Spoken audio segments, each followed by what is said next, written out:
Our top story on Newsbreak, former Chief Minister Jayalalithaa is likely to be back as the Chief Minister of Tamil Nadu soon, as the Karnataka High Court has acquitted her in the disproportionate asset case, along with her close aide Shashikala and two others. Jayalalithaa had been out on bail ever since the trial court had convicted her last year and sentenced her to 4 years in jail. And now her appeal has been upheld. NDTV's Amma Sadhir joins us for more on this. Uma, we saw you with people celebrating all day long, but tell us what led to her acquittal. First of all, a day of very big relief for Jayalalithaa, as you mentioned. Yes, after being sentenced to 4 years in prison and also 100 crore rupees as fine by the Sessions Court, today the order being reversed and her appeal being upheld, that's certainly big relief, because Jayalalithaa was disqualified from even contesting elections. She had to step down as Chief Minister, and now there is once more, of course, a big chance that she will once again, very shortly occupy the Chief Minister's chair.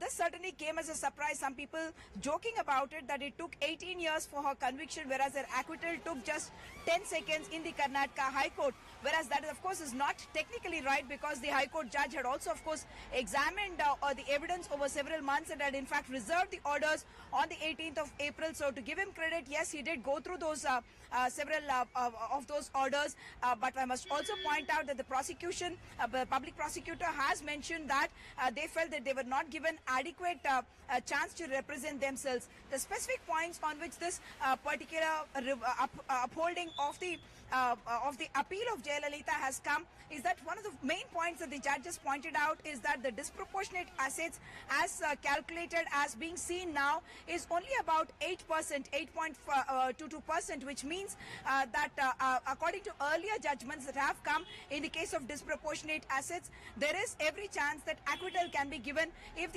the disproportionate assets are less. The second point that he has mentioned is that the prosecution in fact tried to club the assets of the accused, the firms, as well as the cost of construction, and they felt that it was in fact an exaggerated amount. While we are talking about this as a 66 crore rupees fraud, it's in the assets in actuality were not exceeding 38 crore rupees. The third point that they made, that the judge has said in his order, is that even though the four accused were living under the same roof, there is no reason to believe that all four of them had in fact conspired to create these disproportionate assets. The other point that has been coming up time and again was the alleged lavish spending on the wedding of Jayalalitha's now estranged but then foster son Sudhakaran, and the court in fact said that there is no evidence to know how much was actually spent, and that she may not have spent, of course, up to 3 crore rupees on that. It may only have been about 28 lakh rupees. So these are the specific points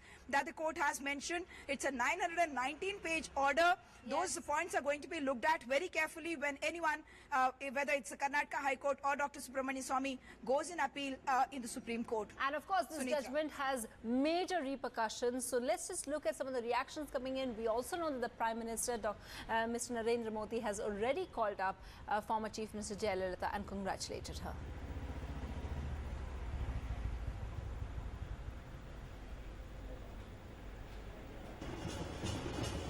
They celebrated all day to mark their leader's victory. In the evening, even the Prime Minister called Jayalalithaa to congratulate her after her acquittal. In the state, of course, plans to bring her back as Chief Minister are already underway.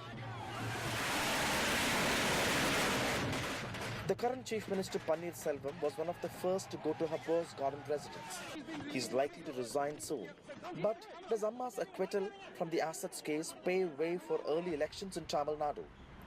Polls to the state are due only next year, but party insiders say the AIADMK chief may want to capitalize on the favorable climate before the Supreme Court decides on the appeal Karnataka government would file. Her party had won a landslide in last assembly polls and swept Lok Sabha polls as well. Now she would want to set a record, winning a second consecutive term. Is it time for early polls? Is it time for... I wouldn't know that. I wouldn't know. I can't say that because it is now the call of our Chief Minister, Madam Jayalalithaa. Amma will definitely win the election. There's no doubt about that. A bit surprising, this judgment, and we have to study it to find out where the judge has relied on, because he has to give an argument. So as her opponents prepare to go to Supreme Court, Amma's plans, analysts say, will be firmly focused on winning Tamil Nadu. There are plans reportedly to release many more populist schemes. And with a growing camaraderie with Prime Minister Modi, at least for now, there is no looking back. In Chennai with camera person Edwin, Sam Daniel, for NDTV.